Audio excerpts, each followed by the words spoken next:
Good morning, St. Mark's. Today I want to share with you again from Chicken Soup for the Soul, and this specific book is My Kind of America. And today I'm sharing from the section called A Vibrant Melting Pot. It's entitled The American Team. America is a tune. It must be sung together. Gerald Stanley Lee. If we are fortunate enough to have good teachers, we discover at an early age why America is so great and unique among the nations of the world. In elementary school, I had a vague sense of greatness from memorizing the names of our founding fathers, significant historical events, and names of documents and so forth. I knew America was special somehow, but the true magnitude and originality of what the founding fathers created didn't hit home for me until the 7th grade, thanks to a teacher by the name of Dr. Stock.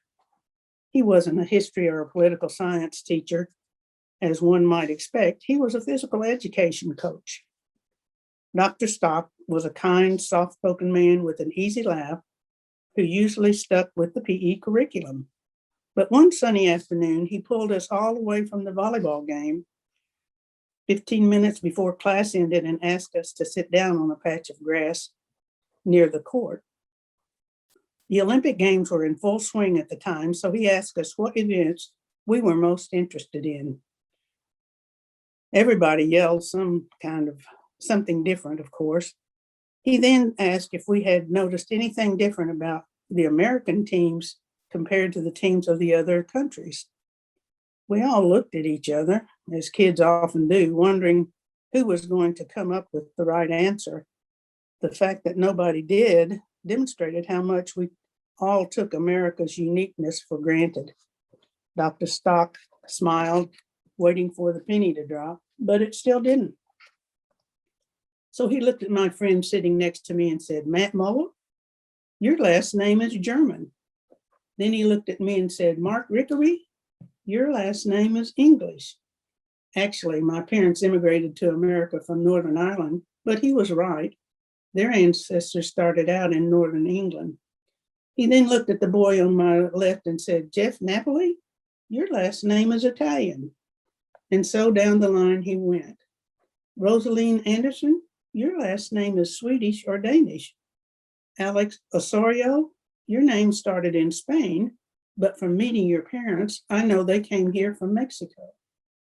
Alex smiled and nodded as the teacher continued through the rest of the class and covered just about every nationality under the sun.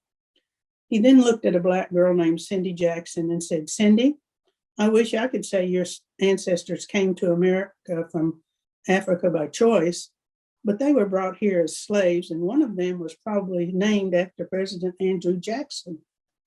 Cindy said, "I know, my mama told me that." This was a revelation to me. Until then, I had never made the connection between slavery and all the Black kids named Jackson, Washington, or Jefferson. I liked Cindy and felt sad to know that her ancestors had suffered so much. I also had never really thought about the variety of racial and national backgrounds of my fellow students. They were just other kids to me. Having been born in America, I took our diversity for granted. As I was lost in thought, Dr. Stock continued, "My last name is English, but my mother was from Poland. My point is that even though most of you were born here, your parents or their parents or some ancestor of yours you've never met came here from someone else in search of a better life. Even our class here today represents Germany, England, Italy, Israel, Denmark, Mexico, Thailand, Africa, and many other countries. The same is true of our Olympic teams, but that's not the case if you look at the names of the players on teams from other countries. The German players have German surnames, the Italian players have Italian surnames, and so on, with very few exceptions. We are a nation of immigrants, the great-grandchildren of slaves, descendants of Native American tribes, and the sons and daughters of exhausted refugees, fleeing faraway places with nothing but a dream and the clothes on their back. Our families all started out somewhere else, but we're all one team now, joined by the dream of a better life, a dream that America makes possible.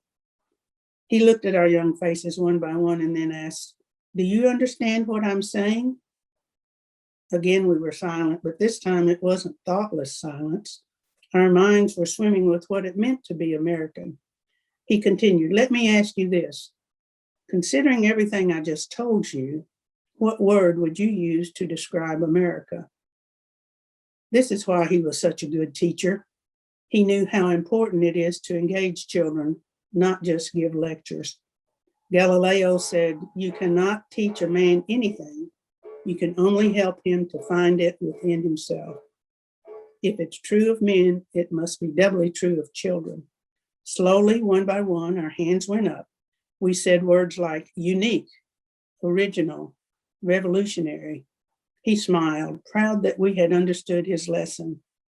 We were proud too, some for the first time, like me, to know that we were part of such a wonderful place that people flocked to from every corner of the world to make dreams come true. We suddenly felt like we were all co-owners of Disneyland. In my memory, I mark that day as the real beginning of my deep patriotism and love for America, and the knowledge of how very fortunate I was to be born in the greatest country mankind has ever conceived.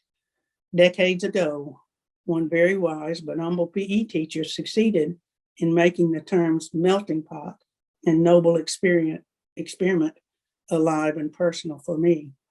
And I never again took for granted how lucky I am to be an American. Mark Rickerby. Let us bow for a moment of prayer. Father, as we go through this day and this week and the months ahead, just remind us that we are a country of immigrants, that you have brought us to this place for this time. Thank you that we have been able to assimilate many of these people, and as we go forward, that we will have a better understanding of what the melting pot and noble experiment America has been. It's in your son's name we pray, amen.